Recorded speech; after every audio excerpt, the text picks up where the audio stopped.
Hey guys, so today I'm going to be doing a requested video that a couple of you guys have had some questions about, and that's going to be all about my camera, filming setup, and lighting. So anything that has to deal with that. So I'm just going to be talking through it, and there's going to be clips kind of showing you what it is that I'm talking about so that you can get a better idea. Okay, so first of all, what you see, this beautiful background behind me, is just a corner of my dining room. So sorry I ruined the magic, but it had to be done, you know? I mean, everyone thinks it's my room, which is so funny. Like, every time someone's like, oh, do a room tour, I'm like, okay, yeah, I'll do a room tour. You'll be able to see my refrigerator and my dining room table and my, like, all of my food. So I just think it's so funny when people like assume this is my room. So I guess I did a good job making this little set or whatever. Yeah, so basically this is just a corner of my room. So one of my tips for you guys is that you don't need like to have an entire room dressed as like a bedroom. You know, you don't have to use your entire bedroom as a backdrop. Like, a lot of people use their bed, like, I mean, it's a cute background. That's why a lot of people use it, but I just think that it's like been done, and if it's not like, if you don't have the money to like do it perfectly, then it kind of can look a little bit bad. So the moral of the story is that you do not need like an entire room to devote to your filming setup, because not all of us have an entire room in our house that we can just kick someone out of just so we can film videos. Another reason for me doing it in this little corner area is because I got so tired of like taking everything down and like putting away like everything, cleaning the entire house. Like, it just became a huge mess when filming, and it made me like hate filming, you know? I feel like it is a necessity to have a devoted space for filming, but like I said, you don't need an entire room. So I do have a number of different filming locations that I like to use throughout my house, which are kind of easy. One of them is like in front of a couch. Another one is actually in my bedroom. The one that you guys saw, my 50 random facts tag and 10 summer must-haves, both of those were actually in my actual bedroom, and I will do a room tour later on, probably when I get a headboard, because our bedroom looks crappy because the head, I don't know, it just looks kind of, it just doesn't look right. So yeah, I'll be doing a room tour later on. Okay, so time to talk about lighting and everything like that. So as you guys can see, the background is white, so that helps a great deal of making it a lot brighter.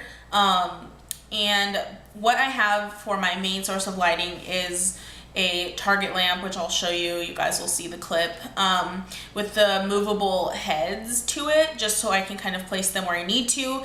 And I put it on a higher platform, like my table, just so that it can be a more well-rounded light, just so I can, like, so there's no shadows, because basically when you have a light that's just like shining on you, you would see like a shadow behind me, and it just doesn't look good, and no one wants that. So if you can, try to like prop it up on a chair or something like that, just to get it a little bit more elevated, so the light is coming from the top instead of directly on you, because that can create the shadows. Also, in the room that I'm in, there is some already like existing lighting, like a ceiling fan and some like track lighting, so that also helps, just to have the entire room, every single light on in the room, just to make it bright. I feel like our electric bill is going up like through the roof every time I film a video, because I turn every single light in the house on just to kind of have light coming from different places, so it doesn't look dark in certain places, which really annoys me.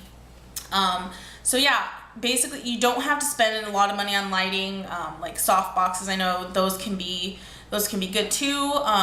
Usually they're like $100 on Amazon, but I don't use those, so I'm not really sure. Mine cost $40, and then just like I said, turn on other lights around you just to kind of fill the entire space with light. So now onto my camera and tripod. The tripod that I use is the Tragus one. It is I believe it's a 5-foot tripod.